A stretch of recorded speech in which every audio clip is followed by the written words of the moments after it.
Ang kasalanan na yan ay lagi tayong dadalhin sa impyerno. Kaya nga po ang paraan para makarating sa langit dapat walang kasalanan. They're trying to do good works. We're trying to do religion. May mga magpipinitensya. Magpapapako na naman sa krus. Maglalasing muna bago magpinitensya para mabawasan ang kasalanan. Colossians chapter number 1, who hath delivered us from the power of darkness, in whom we have redemption through His blood. I like it every time I go soul winning.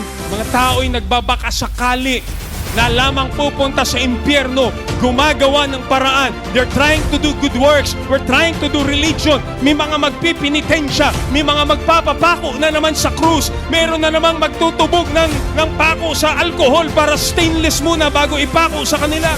Meron mga maglalasing muna bago magpinitensya. They're doing all those para mabawasan ang kasalanan. At kahit mabawasan pa, may kasalanan pa rin. At ang kasalanan na yan ay lagi tayong dadalhin sa impyerno.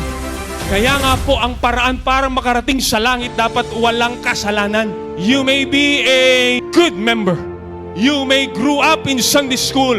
Marahil ikaw ay anak ng staff, pero dahil sa ating kasalanan sa impyerno pa rin tayo patutungo. Ngunit salamat merong Kristong namatay sa krus ng Kalbaryo through His blood.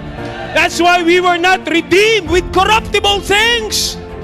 Young people, listen and listen well. Alam ko, naririnig mo na ito maraming beses. Sa ulo mo na ito, mula ulo hanggang paa, memorize mo na ito. Pero nauunawaan mo ba na kung hindi mo tatanggapin ang dugo ni Kristo lamang, mapapahama ka pa rin sa impyerno?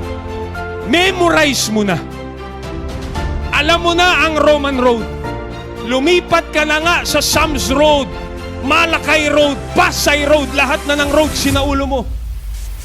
Pero kung hindi mo personal natatanggapin si Kristo, tanikala ka pa rin ng kasalanan.